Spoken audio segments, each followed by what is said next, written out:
Part 2 of the lesson is a diagram, and I will show the diagram here. So far in the unit, we've looked at positive term series, and the question was whether they converge or diverge. Now in the unit so far, we're looking at tests to determine whether the series converges or diverges. So the first type that we looked at were ones where you can simply observe. So we have observation tests. The observation tests include the nth term test, which is inconclusive if it passes the nth term test and diverges if it fails the nth term test. We have the geometric series test. Now remember, I'm only looking at positive term series, so it will converge if the common ratio is less than 1, greater than or equal to 0, of course, and diverges if the common ratio is greater than or equal to 1. Then we have the p-series test, which resembles the p-integral, which converges if p is greater than 1 and diverges if p is less than or equal to 1.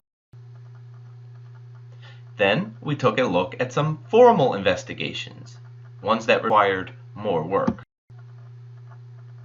In the formal investigations, we took a look at the integral test, which basically says converges if the corresponding integral converges and diverges if the corresponding integral diverges.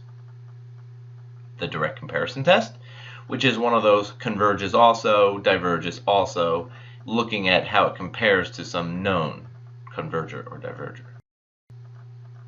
Then we have the limit comparison test, where we take a limit of some known g of x and f of x, and it comes out to be L. Now, if the limit is 0, it's inconclusive. If the limit's infinity, it's inconclusive.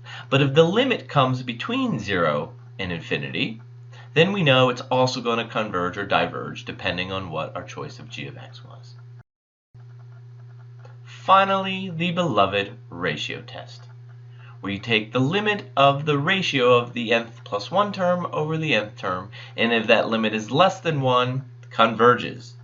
If the limit's greater than 1, diverges. If it equals 1, back to the drawing board, inconclusive.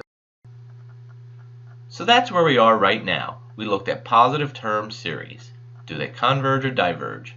Where we're going next is non-positive term series.